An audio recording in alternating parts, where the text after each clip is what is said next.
comme d'habitude, vous avez d'abord la parole, je vous écoute. Dans la prière, souvent on a envie que ça soit par notre prière que se changent les choses, que quelque part le salut soit assuré par nous et par la puissance de notre prière, mais quelque part que ce soit nous l'action. Et même si ça l'est d'une certaine manière, comment on peut s'appauvrir pour... Simplement grâce à ce que je vous ai dit, oui. À savoir, c'est tout à fait juste, non seulement nous souhaitons, mais Dieu a voulu que le salut passe par notre contribution, qui culmine, comme on l'a dit, dans la prière. Et cela se fera d'autant plus que nous prierons et que nous percevrons que dans la prière, en réalité, c'est une ouverture que nous faisons dans notre monde pour que Dieu s'y engouffre.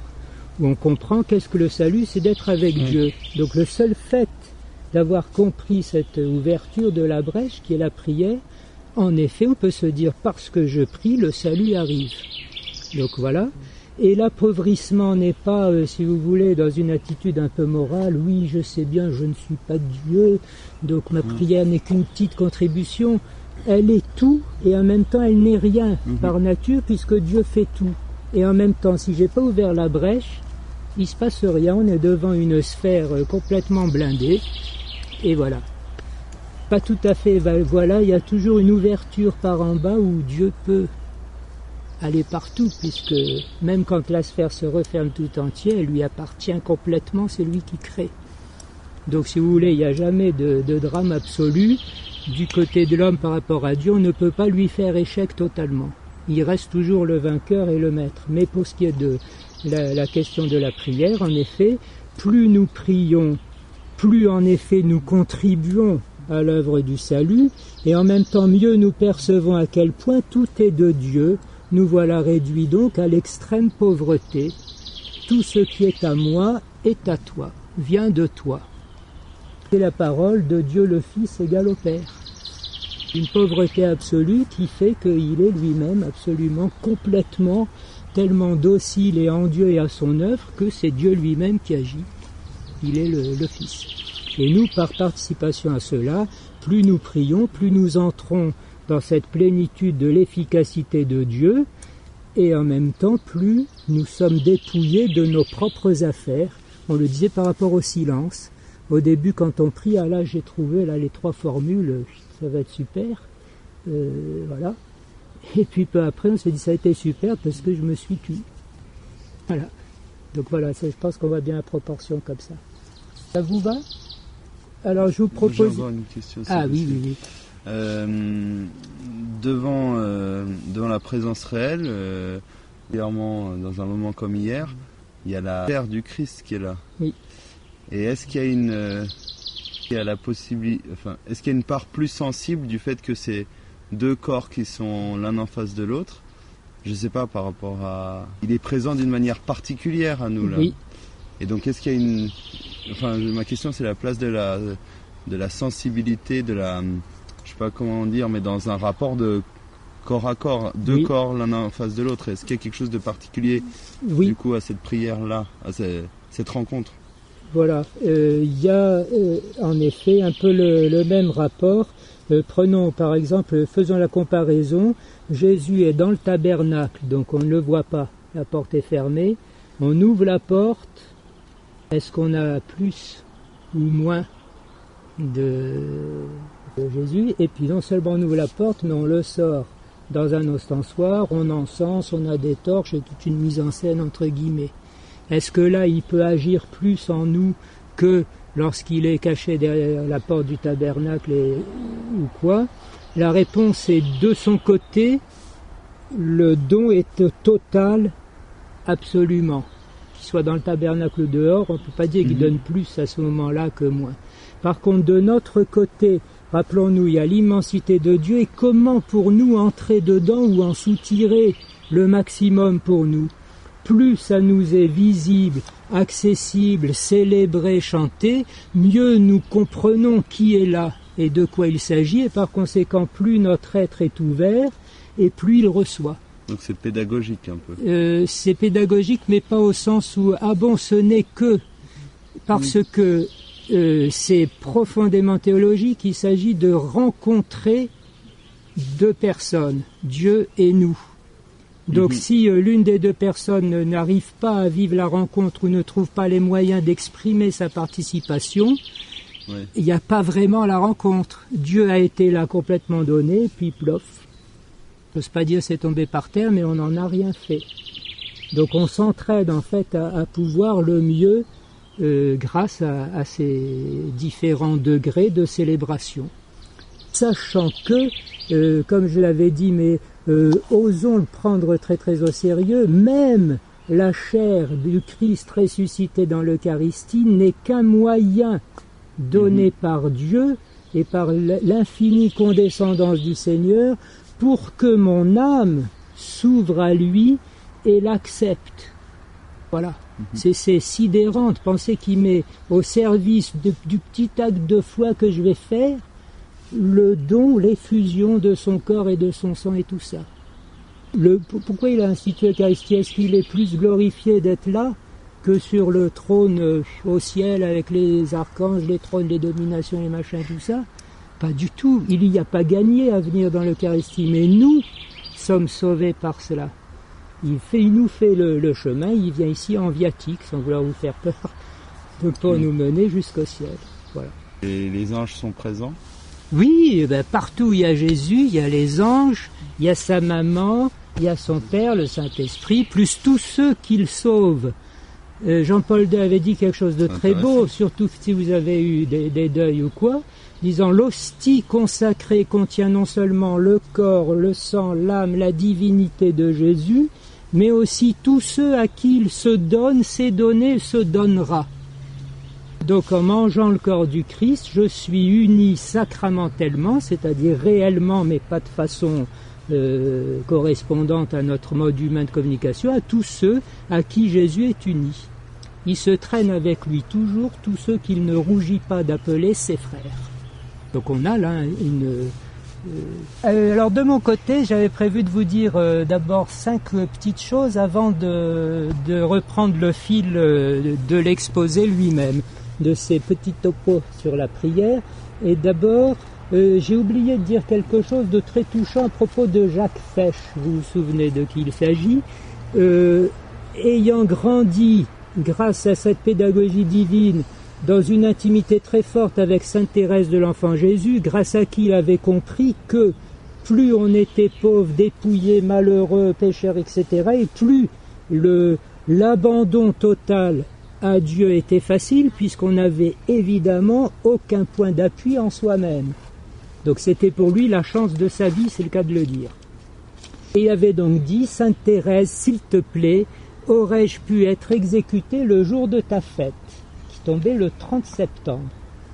On ne sait jamais quand la prière est exaucée et comment, donc plein de confiance comme Sainte Thérèse lui avait enseigné, il voit arriver le 29 septembre, il se dit hein, et puis arrive le 30 septembre, et puis rien, toujours vivant, zut donc, et puis le 30 au soir, on lui dit c'est pour demain monsieur, il vous reste 5 heures, qui met fin à son journal, et puis il est exécuté le matin du 1er octobre. Ayant fait l'ultime sacrifice de confiance, non pas de dire elle m'abandonne au moment où je vais mourir, le petit signe m'aurait quand même encouragé, il se dit au contraire merci Sainte Thérèse de ce dernier petit sacrifice que je peux rajouter, telle la cerise sur le gâteau à mon exécution. 58, 62 début du concile, 65 fin du concile, réforme de la liturgie, refonte du calendrier liturgique, et voilà Sainte Thérèse qui passe, célébration le 1er octobre. Poum. Donc il a été exaucé. Il est en effet mort le 1er octobre, jour de Sainte Thérèse de l'Enfant Jésus. Donc vous sentez comme de notre proportion, il ne faut jamais réduire la prière à ce qu'on en voit, mais à ce que Dieu fait à l'occasion de notre prière, et là on voit quelque chose d'encore plus beau, pour exaucer notre prière. Alors que quand on prie, on donne nos intentions, Dieu les prend en compte et va les exaucer à leur vrai niveau, c'est-à-dire en lui et pour l'éternité. puisque nous allons peu à peu rejoindre ce vrai niveau, alors que pour l'instant nous pâtissons dans le niveau provisoire et temporel qui nous permet justement d'accéder peu à peu à son régime à lui d'existence. Donc voilà. La deuxième chose que je voulais illustrer, c'était la prière de l'enfant prodigue. Alors ce jeune homme, un peu dévergondé, je vous l'accorde, prépare sa prière avant de retourner chez son père. Je vais lui dire, j'ai péché contre le ciel et contre toi, mais je sais que tu es juste, donc je peux quand même être considéré comme un ouvrier, du coup j'aurai quand même à manger, puis voilà, peu à peu je réparerai, puis on sera quitte. Il arrive donc, commence sa prière, Père, j'ai péché, quoi. Il est interrompu, les serviteurs vite venaient le revêtir, enlevez-lui ces horribles choses, mettez-lui des babouches, etc., on va tuer le veau gras, et puis le festin. Donc on prépare notre prière avec les outils qu'on a, comme on peut et mieux, et arrivé à la prière, Dieu fait ce qu'il veut. Il aurait été fou que ce jeune homme dise « Attends, j'ai pas fini. Il faut que je te dise quand même ce qui est préparé jusqu'à la fin. » Et puis ensuite il dit « le festin », il dit « non, moi je sais ouvrier que je veux être. » Et il serait passé complètement à côté de ce pourquoi était faite sa prière, c'est-à-dire qu'il retrouve son Père. Donc je trouve que ça illustre assez bien où se situent, comment s'articulent les éléments. La troisième chose, Balou avait posé une question l'autre jour, alors du coup, donc nos intentions, on commence déjà à mieux voir un peu comment il est important de les formuler et comment en même temps elles nous introduisent à infiniment plus large. Il s'agit tout simplement de Dieu portant tous les êtres, sauvant les hommes, édifiant la Sainte Église et tout ça. Et là-dessus, je voulais évoquer juste quelques mots de Marcel Van, un séminariste vietnamien, juste à la fin de la Deuxième Guerre mondiale, 1945, jusqu'en 1950 à peu près. Je passe sur tout ça. Et simplement, il y a 3 livres qui ont été publiés, des écrits qu'il a laissés. Le père spirituel lui avait dit, écoute, tu me parles de beaucoup de choses, écris donc. Donc il a écrit, et puis quand ça a été publié et traduit en français, il écrivait en vietnamien, sauf certaines choses où Jésus lui disait, écris en français, parce que c'est pour les Français, ce que je te dis. Donc c'est intéressant, hein, c'est un Vietnamien qui est de très humble condition, qui veut devenir prêtre, il ne deviendra pas, et qui écrit des trucs comme ça. Parmi lesquels, entre autres, à certains moments, il dit, mais c'est la guerre entre la France et le Vietnam, on apprend qu'il y a eu ceci, que cela, et puis en plus les communistes au nord progressent de plus en plus, enfin Jésus. Réponse de Jésus, mon petit Marcel, je m'occupe de tout cela. De toi j'attends une seule chose, que tu sois heureux d'être avec moi, et je te demande même de jouer avec moi, car je suis un petit enfant. Alors, et à chaque fois que Marcel Van lui a exprimé un peu d'inquiétude sur la marche des événements qui devenaient de plus en plus calamiteux, la réponse de Jésus a été toujours « Mais de tout cela je m'occupe, penses-tu que je ne sois pas tout puissant? N'as-tu pas compris que je suis tout aimant? De toi j'attends une chose, que tu sois heureux d'être avec moi, et même que tu joues avec moi, car je suis un petit enfant. » Voilà. Alors, quatrièmement, d'aucuns, n'est-ce pas, ils disent, oui, à propos de la prière, ils parlent avec une assurance désarmante. Alors qu'il dit en même temps, comme saint Paul, nul ne sait prier comme il faut. Et donc, les recettes, voilà, merci Seigneur. Eh bien, il parle avec assurance parce que la recette en question, elle est appliquée par la Sainte Église depuis 2000 ans, tous les jours, dans la célébration de l'Eucharistie. La messe est exactement cela. Chant de louange, au nom du Père et du Fils Saint-Esprit, le Seigneur soit avec vous, mise en présence de Dieu et louange. Ensuite, on dit quoi? Préparons-nous à la célébration de l'Eucharistie en demandant pardon pour nos péchés. Puis, on s'assoit pour la parole de Dieu. Ensuite, le malheureux s'essaye à une petite méditation. Et puis, on a un énorme bloc de contemplation complètement divine, Dieu lui-même présent sur l'autel. Et puis là, on s'achemine vers départ. Dans cette présence de Dieu, c'est le sacrifice où toutes les grandes intentions sont prises en compte par Dieu soi-même. On conclut par la prière enseignée parce qu'on ne sait pas prier comme il faut, donc on aura au moins dit le Notre Père. La communion, puisque Jésus est venu se donner pour ça. Et puis on s'en va avec une bénédiction, c'était très bon, c'était bien, au revoir. Et puis quand on est avec certains prêtres, on a la chance d'avoir le bouquet final avec un chant à la Vierge Marie pour que tout ce qui s'est passé pendant la messe ne soit pas dilapidé sottement tout de suite à la sortie de l'église. Donc, mine de rien, en prenant ce petit schéma, très très librement, hein, j'ai dit on peut accentuer un élément ou l'autre, en fait on se dit sa petite messe, qui est une brèche de Dieu lui-même. On n'a pas besoin du prêtre pour ça. N'est-ce pas? Surtout que ça nous donne le moyen d'improviser. Bon, il faudra faire une petite prière. Oui, tout de suite, je peux vous la faire même très longue si vous voulez. Le seul fait de démarrer au nom du Père et du Saint-Esprit, vous rajoutez notre secours est dans le nom du Seigneur qui a fait le ciel et la terre, ça permet de penser à l'élément suivant. Et comme ça, un petit bout de parole de Dieu, bien sûr, j'ai parole et prière ou éventuellement Magnificat, toujours avec moi. Ou alors le Nouveau Testament et les psaumes, comme ça je peux avoir un psaume toc. Méditation ou bien petit temps de silence, hein, si je ne sais pas quoi dire. Ensuite, petit temps de silence parce que contemplation, Dieu peut quand même en placer une s'il le veut. Vous avez des intentions, ça tout le monde connaît, c'est le mode habituel qu'on a eu de prier, je ne sais pas pourquoi, mais donc ça vient bien. Notre Père, je vous salue Marie, gloire au Père, fin du truc. Là, rappelez-vous que tout le monde, de par son baptême, est prêtre de ce genre de prière, dont j'ai dit qu'elle n'est que la réplique petite de la grande messe. Ensuite, vous avez, on est tous rois, je l'ai dit hier matin de façon assez claire, par rapport à notre engagement temporel.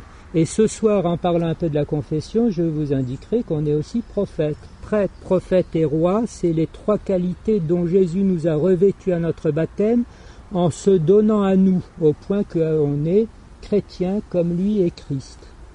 Donc j'espère comme ça vous avoir 7 fois parfaitement convaincu.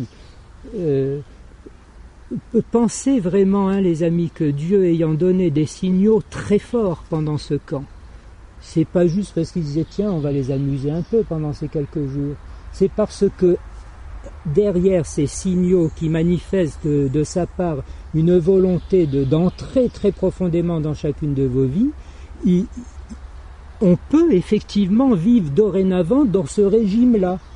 Et le moyen en sera purement et simplement ce type d'ouverture quotidienne à lui, qui de son côté ne se retire jamais. Mais on peut se rebrancher à chaque fois et se dire, ben voilà, ma journée est gagnée, parce que là, pendant ces 10 minutes ou ce quart d'heure, ou en fait c'est 20 minutes, parce que si je veux faire le tour des 7 éléments, il me faut un peu de temps, eh bien, c'est lui-même qui a géré toute ma journée. Le reste vient en plus. Et j'en viens donc si je deviens de plus en plus comme Balou. J'en viens donc c'est pas une blague. Non, rigole pas. Au sujet de... En plus, il est susceptible comme les Suisses. Laissez-nous régler ça. Donc, j'en viens au sujet d'aujourd'hui, qui était de commencer à vous présenter la botte de Nevers. Je le ferai en 2 temps. Aujourd'hui, donc dans le peu de temps qui reste, je vais vous... La botte de Nevers d'abord, parce qu'on est tout près de Nevers, donc c'était bête de louper ça, où se trouve le corps de Sainte Bernadette miraculeusement conservé. Comme cela arrive finalement assez souvent dans l'église qui étant l'église de Dieu est truffée de surnaturel. Donc Sainte Bernadette qui, lorsqu'elle parlait des apparitions de la Sainte Vierge à Lourdes, tout le monde se gossait ou bien l'impressionnait en disant « Non mais dis donc, qu'est-ce qui t'arrive, pour qui te prends-tu » Et elle répondait de l'aplomb de ses 14 ans « Je suis chargé de vous le dire et pas de vous le faire croire. » Donc, bon, au commissaire de la République qui venait l'impressionner, mais on te mettra en prison et tout, je m'en fous complètement, je vous l'ai dit, salut. Donc, déjà, à botte de Nevers, bon, c'est très affectueux de ma part, vous l'avez compris. Mais surtout, qui dit Béatrice dit Notre-Dame, je l'ai dit, Lourdes et donc le chapelet.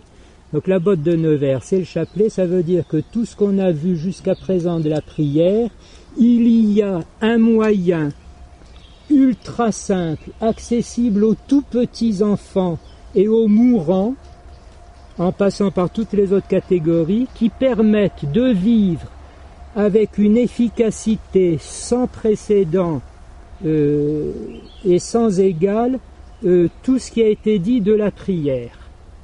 Et ce moyen, c'est le chapelet. Ou le rosaire, c'est la même chose. Voilà. Donc je vais vous expliquer en quelques mots maintenant en quoi le chapelet est si énorme, si puissant. Et demain, s'il plaît à Dieu, je vous donnerai 3 méthodes que je n'ai pas inventées, je n'ai fait que puiser dans la tradition, comme dit l'Évangile, le scribe qui tire du trésor, du neuf et de l'ancien. 3 méthodes qui permettent au chapelet d'être nouveau, mais pour de bons nouveaux tous les jours. Alors qu'on a l'impression que c'est le truc le plus répétitif et le plus basique qui soit, c'est le sommet de la prière qui passe juste en dessous de l'Eucharistie.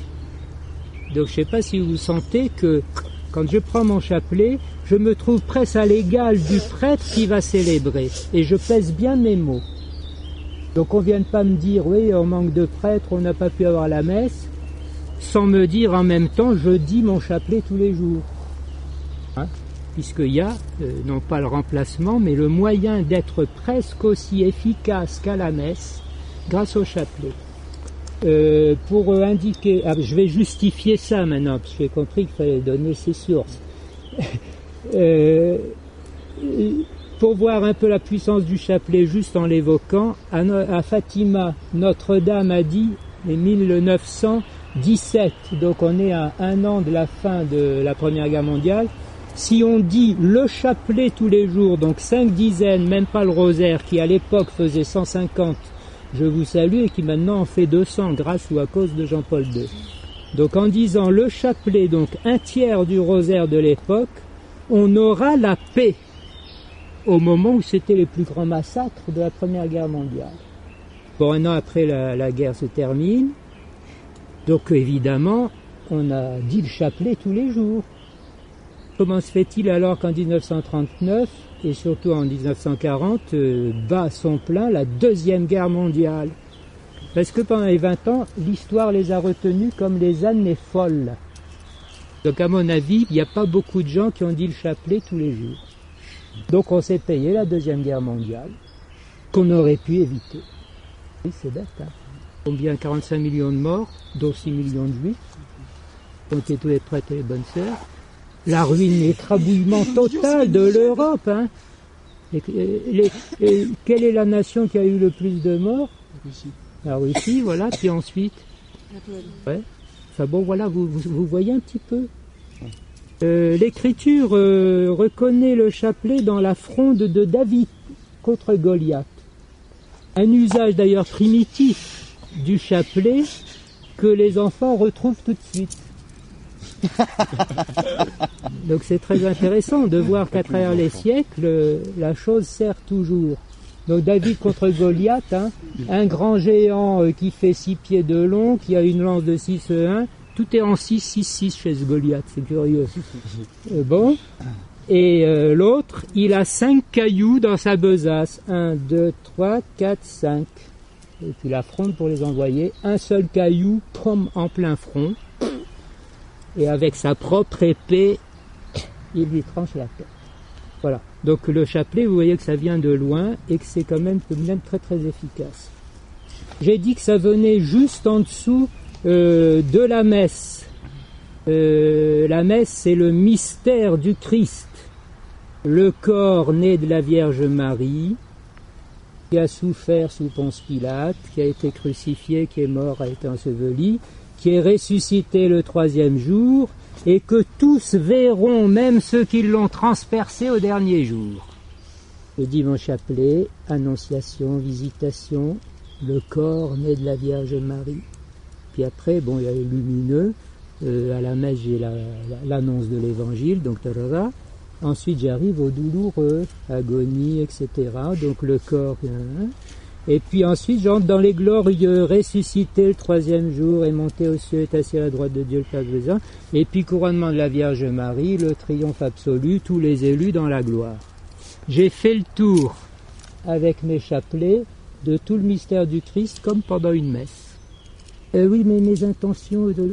Écoutez, vous étiez au cœur de Jésus pendant une demi-heure. Surtout que je peux en plus, prière vocale, mentale, machin, etc., dire ce chapelet va être offert pour notre Saint-Père le Pape, ou alors première dizaine, ou alors premier je vous salue, puis deuxième intention, si je veux.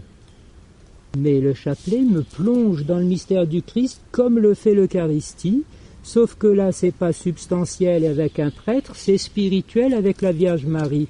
Pas mal la Vierge Marie quand même par rapport au petit abbé qui fait ce qu'il peut.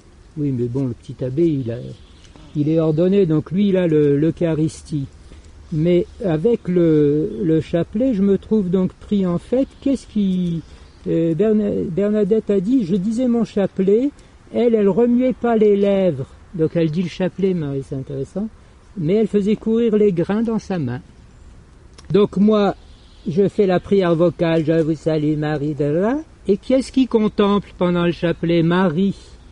Qui connaît mieux qu'elle son Fils Jésus, le Père de qui elle a reçu le Fils éternel, le Saint-Esprit grâce à qui elle l'a conçu dans son sein. Donc comme contemplation pendant mon chapelet, j'ai pas mieux. En plus, quelle humilité, je vais pas contempler ni rien, je vais laisser faire Marie. Je lui propose mon chapelet, mes mains et ma prière, qu'elle en fasse ce qu'elle veut. Quel est le souci de Marie? C'est que le Christ soit connu et que les hommes soient sauvés. Donc voilà, vous sentez un peu ces choses-là. Donc du coup, quand j'avais dit l'autre jour à la messe, 2003, Jean-Paul II qui donne le chapelet presque en rescue ou en rattrapage de l'an 2000. Et il avait dit, je fais comme mon prédécesseur, Saint Pie V, qui, lorsque cette religion-là, n'est-ce pas, menaçait la chrétienté, a demandé que partout on dise le chapelet. Et le 7 octobre, à la bataille de Lépante, le coup d'arrêt décisif à l'avancée des Turcs a été donné, et peu à peu, ils ont reflué. Donc, la Sainte Église et le salut éternel dont elle est dépositaire a été sauvé par le chapelet récité par les chrétiens chez eux. Et pour 2003, il ne s'agissait pas des Turcs, puisqu'ils vont rentrer dans l'Europe, il s'agit que l'humanité puisse retrouver la possibilité d'un avenir moins sombre. Vous sentez à quel point on est dans quelque chose de terrible. Donc je vous demande, est-ce que du coup vous avez senti que dans vos familles, dans vos paroisses, etc., on disait le chapelet tous les jours? 2003, 2013. Ah oui, ça devient ça. Eh ouais. Bon on va peut-être prendre le chapelet tous les jours maintenant. Hein, enfin, ça c'est des faits, hein. Moi je n'invente rien. Donc il faut vraiment prendre conscience de ça, surtout, et je terminerai par là pour pas contrarier trop la maîtrise, par la clé de cela est l'humilité, que j'ai expliqué toutes les choses avant à propos de la prière.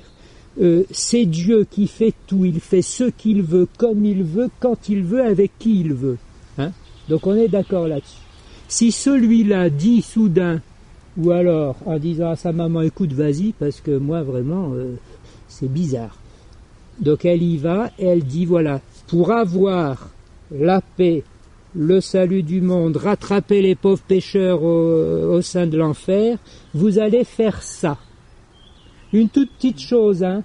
À la fin de chaque dizaine, vous ajouterez « Ô Jésus, pardonne-nous nos péchés, préserve-nous du feu de l'enfer et conduis au ciel toutes les âmes, surtout celles qui ont le plus besoin de ta miséricorde. » Point. Ça rallonge le chapelet d'une minute 10 secondes. Ça sauve des gens qui seraient sans cela damnés pour l'éternité. Pourquoi ne pas le faire? Ça serait bête si c'était vrai. C'est Marie qui l'a dit. Franchement, je ne peux pas le faire, même des tout petits le font.